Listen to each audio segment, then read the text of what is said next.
power filled her with an energy she had never felt in the small Florida town where she'd been born. Winter Cove had its charms, but she'd felt as if she were growing up in a glass bubble, with everyone watching everything she was doing, every misstep she made. Here, she could make a monumental mistake and there were thousands of people who'd never have a clue about it. Not that she made that many mistakes. She lived a fairly sedate and uneventful life. No messy relationships, no wild nights, not even a speeding ticket. Sweet heaven, she was barely 26, and she was boring, she thought, with a sudden attack of dismay. Wasn't that precisely the fate she'd left home to escape? And wasn't that exactly what Marcel had been saying to her the week before when she'd turned down yet another blind date?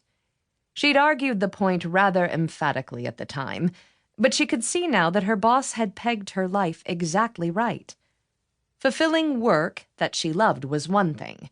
Having a life was something else entirely. And it was time she did something about grabbing one. Otherwise, all that independence she'd moved to Washington to claim would be totally wasted. Spurred on by the thought, she reached for the phone to call her best friend before she could change her mind. Kim Drake had a social life that a Hollywood starlet would envy. Emma, however, had never felt the slightest twinge of envy because she knew that the one thing Kim craved, a family, was still as elusive as ever. She called Emma after nearly every date for a post-mortem to analyze whether the latest man in her life could possibly be the one. So far, none had even passed Kim's 3 dates and he's out test. Their Sunday morning get-togethers at a trendy Georgetown coffee shop had become strategy sessions for meeting better candidates. Thus far, Emma had doled out plenty of advice on the topic to Kim, but followed none of it herself. Today, Emma intended to change that pattern. "Do we know anyone who has a swimming pool?"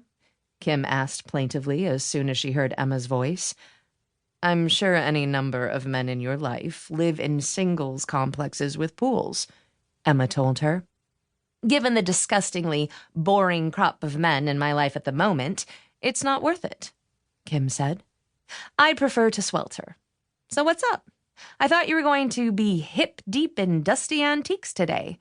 "I am, and it's given me too much time to think." "Uh-oh. What's on your mind?"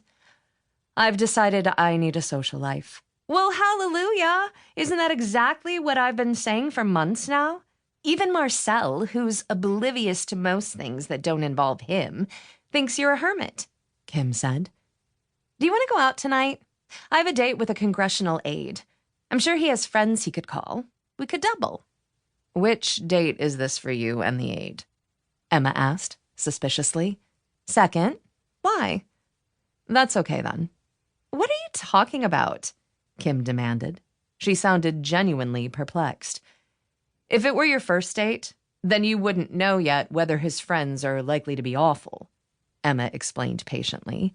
"If it were your third, you'd probably be breaking up at the end of the evening, and that could put a real damper on things for those of us relegated to being witnesses."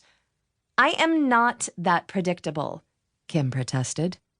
"I could run through the list."